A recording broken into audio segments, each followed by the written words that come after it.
केजरीवाल को अंतरिम जमानत मिलने पर उनकी क्या राय है और जमानत के बाद लोकसभा चुनाव पर उसका क्या असर पड़ेगा। तो अनुराग यादव ने बताया कि जब दिल्ली में अरविंद केजरीवाल के समर्थन में वह गए थे तब वहां की जनता केजरीवाल के लिए तनमन से पूर्ण समर्पित थी। इससे स्पष्ट होता है कि केजरीवाल एक ईमानदार नेता है। मीडिया के सवालों का जवाब देते हुए अनुराग यादव ने बताया कि भारतीय जनता पार्टी आम आदमी पार्टी की कई योजनाओं को फॉलो करती है, चाहे वह शिक्षा के क्षेत्र में हो या फिर चिकित्सा के क्षेत्र में। भ्रष्टाचार को लेकर उन्होंने अपनी राय मीडिया के सामने रखी। अनुराग यादव ने बताया कि इंदौर का चुनाव लगभग खत्म हो चुका है क्योंकि सामने मजबूत विपक्षी दल नहीं है। इस बार इंदौर की जनता को खुलकर नोटा का बटन दबाना चाहिए। मीडिया के सवालों का जवाब देते हुए अनुराग यादव ने बताया कि उन्होंने भी विधानसभा चुनाव में कैलाश विजयवर्गीय और संजय शुक्ला जैसे दिग्गज नेताओं के सामने चुनाव लड़ा, पर वर्तमान समय में लोकतंत्र की पूर्ण रूप से हत्या कर दी गई है।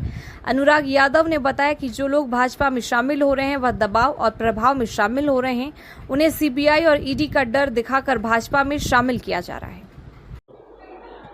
आज अरविंद केजरीवाल को अंतरिम जमानत मिली है, क्या कहना चाहेंगे उसको? इससे कितना चुनाव पे, लोकसभा चुनाव पे फर्क पड़ेगा? देखिए, जो गरीब हैं, मिडिल क्लास हैं, उनका हीरो अरविंद केजरीवाल है, क्योंकि वो बच्चों के लिए स्कूल बनवाते हैं, अस्पताल बनवाते हैं, एक राहत देते हैं गरीब आदमी को जो चाहिए। इसलिए उनका नेता आज बाहर आ गया है।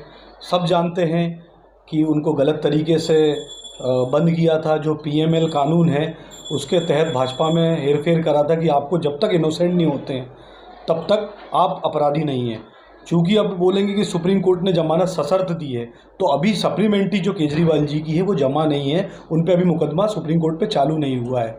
इस शर्त पे कि चुनाव 5 साल में आते हैं, उससे है ना दिल्ली की जनता और देश की जनता क्यों वंचित हो, इस आधार पे सुप्रीम कोर्ट ने केजरीवाल जी को बहुत राहत दी है। आप भी दिल्ली गए थे, दिल्ली में क्या माहौल रहा था?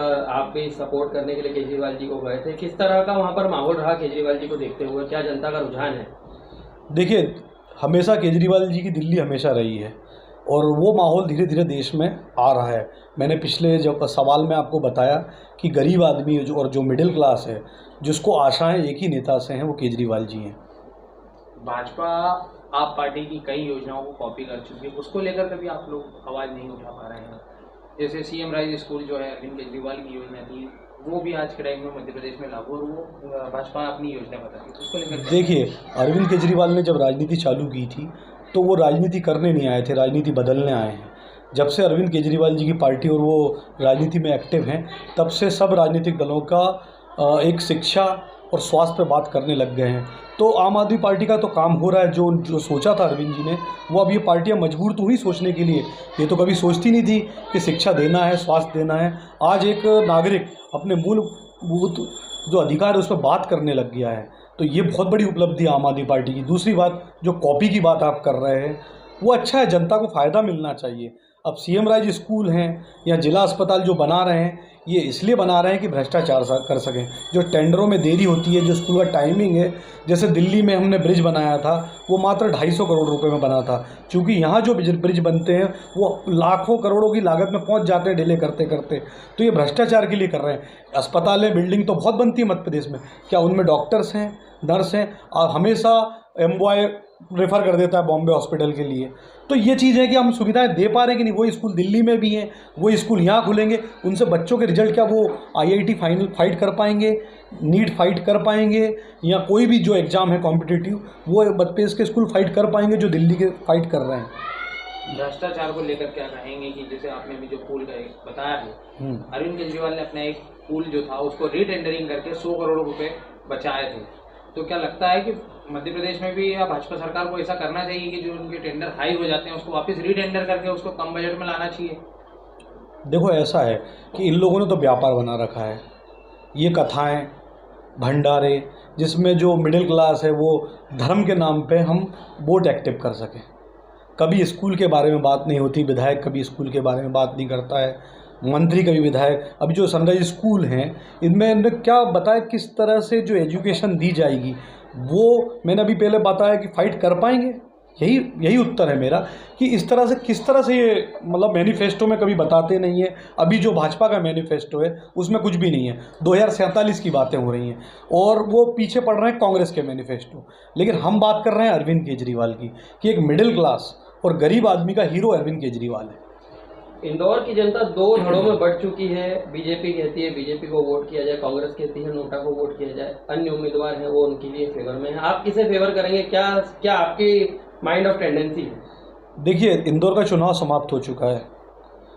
ये लड़ाई अब भाजपा और यहाँ की जनता के बीच में है, ना वो कांग्रेस के बीच में है, ना इंडिया घटक दल के बीच में है। अब यहाँ की जनता, जो इंदौर की जनता है, उसको लड़ाई अब भाजपा से लड़ना है कि हमारा वोट लिए बिना आप कैंडिडेट कैसे जिता सकते हो। ये अब लड़ाई जनता की बची है, जनता वर्सेस भाजपा।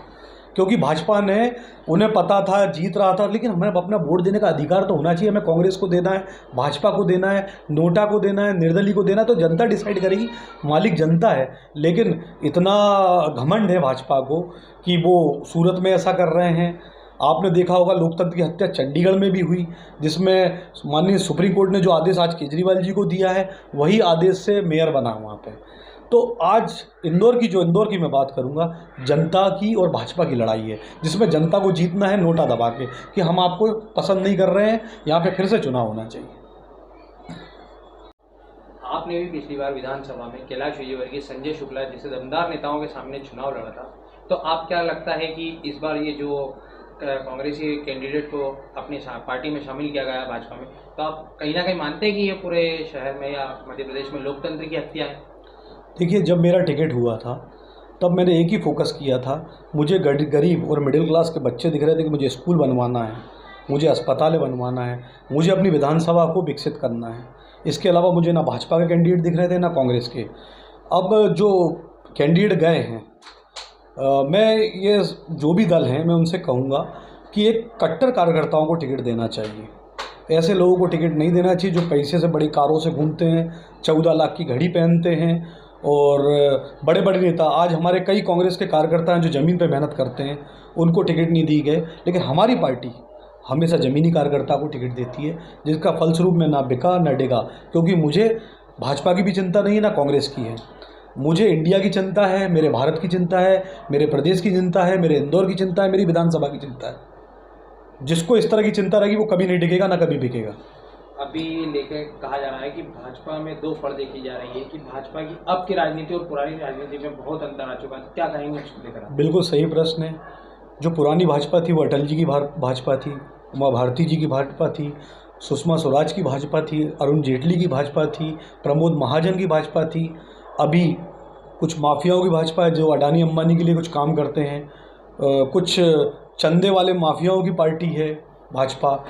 लोगों को उठाने वाली पार्टी है, जगह से उठा के धमकाने वाली पार्टी के। हम अगर आप बीजेपी में नहीं आए तो आप पे ईडी का जांच बैठ जाएगी, सीबीआई की जांच बैठ जाएगी, आप बर्बाद हो जाएंगे।